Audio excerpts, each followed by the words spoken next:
বউকে একটু সুন্দর করে বলেন, দেখো আমি তোমাকে অনেক ভালোবাসি,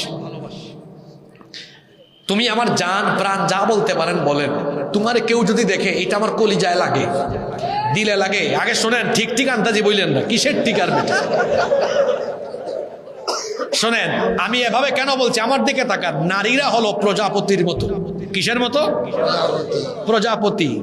তাকে আস্তে ধরলে উড়ে যায়, আর জুড়ে ধরলে মরে যায়। তো প্রথমে একটু ভালোবাসা দিয়ে বুঝান, সুন্দর করে গিয়ে বলেন, এগুলো রসুলের সুন্নত। দেখেন আল্লাহ নবীর স্ত্রীর নাম, দেখেন নাম হলো আয়েশা। নবীজি আদর করে ডাকতেন আইশ, নামটাকে সংক্ষেপ করতেন। আবার কখনো কখনো ডাকতেন হুমাইরা। নবীজির ভাষা বাংলা ছিল না, আরবি। আরবিতে বলতেন হুমায়রা। কি রোমান্টিক শব্দ!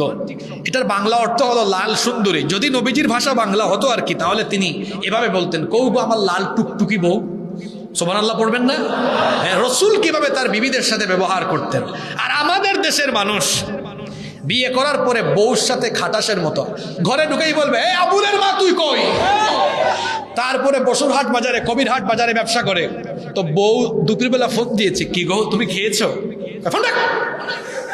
ফোন দেওয়ার টাইম পাস না। বউয়ের সাথে গরম ভাষায় কাপড়ের ব্যবসা করে। কিছুক্ষণ পরে আসছে এক বোন, এসে বলতেছে, ভাইয়া হিজাব আছে? আসসালামু আলাইকুম আপু, আসেন, খুব ভালো ভালো হিজাব আছে। বউয়ের সাথে গরম আর পরনারীর সাথে নরম। আমি হাসানোর জন্য বলেছি না, কথা বাস্তব। জোরে বলেন।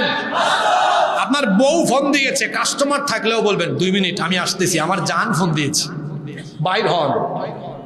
গিয়ে বউয়ের সাথে 1-2 মিনিট সুন্দর করে কথা বলেন। হাজবেন্ড ওয়াইফের মধ্যে ভালোবাসা থাকলে এই ঘরে বরকত দেন কে? তো বলছিলাম, বউকে আগে ভালোবাসা দেয়া বোঝান, তুমি আমার জান, কলিজা। হ্যাঁ, তোমারে কেউ দেখলে আমার খারাপ লাগবে, বুঝো না, আমার কলিজা ছিদ্র হয়ে যাবে একদম। আমি চাই কেউ তোমাকে না দেখুক। তুমি ঘর থেকে যখন বের হবা, আমি তোমাকে বোরখা কিনে দিব, আমি তোমাকে নিকাব কিনে দিব। আপনি যখন এই লাইনটা বলবেন না, তোমারে কেউ দেখলে আমি পাগল হয়ে যাব, আমার কলিজা ছিদ্র হয়ে যাবে, খালি বলে দেখেন, তার এক্সপ্রেশন দেখবেন, পাগল হয়ে যাবে, আপনাকে আরো বেশি ভালোবাসা দিবে। ঠিক কিনা? আপনি তো খাটাসের মতো আচরণ করেন। আর যারা বউয়ের সাথে বাজে আচরণ করে, এদের চেহারা দেখলে বোঝা যায় এদের চেহারা সুরত ভালো না, কারণ তরকারিতে লবণ মশলা তো ঠিক মতো লাগে না। আপনি বউকে ডিস্টার্ব করবেন, বউ বলবে রাখ, তোরে বুঝাবো মজা, তরকারি কেমনে মজা হয় বুঝাবো। বউ বড় সেন্সিটিভ জায়গা, আমাদের মতো বহু হুজুর বউয়ের কাছে গিয়ে হয়ে যায় খেজুর। একবার ওমর রাদিয়াল্লাহু আনহু, ওমর মানুষ নরম না গরম? জোরে বলেন, নরম না গরম? এক লোক গিয়েছে ওমর রাদিয়াল্লাহু আনহুর কাছে বিচার নিয়ে, রাতের বেলা গেছে, তার ওয়াইফের সাথে একটু কি হয়েছে, ঝামেলা হয়েছে। গিয়ে বাড়ির বাহির থেকে শুনেন ওমর রাদিয়াল্লাহু আনহুর স্ত্রীর সাথে তার কথাবার্তা চলতেছে। উনি আর বিচার দেয় নাই, চলে যাচ্ছে। ওমর রাদিয়াল্লাহু আনহু বললেন, এই তুমি চলে যাচ্ছ কেন? কয় আসছিলাম বিচার নিয়ে। তো বিচার দাও, চলে যাচ্ছ কেন? কয় আপনারা কি বিচার দিব, আমি যে মামলার আসামি, আপনি কি মামলার আসামি? কি বলেন, আছে না এরকম? নিজেদের বিবিদের সাথে সুন্দর আচরণ করতেন সকল আম্বিয়া আলাইহিমুস সালাম। প্রথমে বউকে বুঝান, বুঝানোর পরে কিছু আছে আবার একটু ঘাউরা, ঘাটতেরা, বুঝে না, তখন একটু বলেন, এই খবরদার, ঘর থেকে বেপরদা হয়ে বের হবে না। আপনি ঠিক থাকলে বউয়ের ঘরের বউ সে বেপরদা হয়ে বের হতে পারবে? তবে মনে রাখবেন, শাসন আগে নয়, ভালোবাসা আগে। ভালোবাসা দিয়ে শুনে না, একটু গরম হওয়া দরকার আছে না?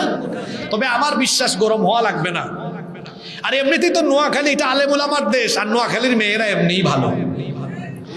যদি কেউ এরকম থাকে, একটু সুন্দর করে বুঝায় বলবেন, দেখবেন আপনার আরো বেশি খেদমত করবে, ঠিক হয়ে যাবে ইনশাআল্লাহ। যে পুরুষ তার ঘরের নারীদেরকে বেপরদায় রাখে, এই পুরুষের নাম হলো দাইয়ুস। এই পুরুষের নাম কি?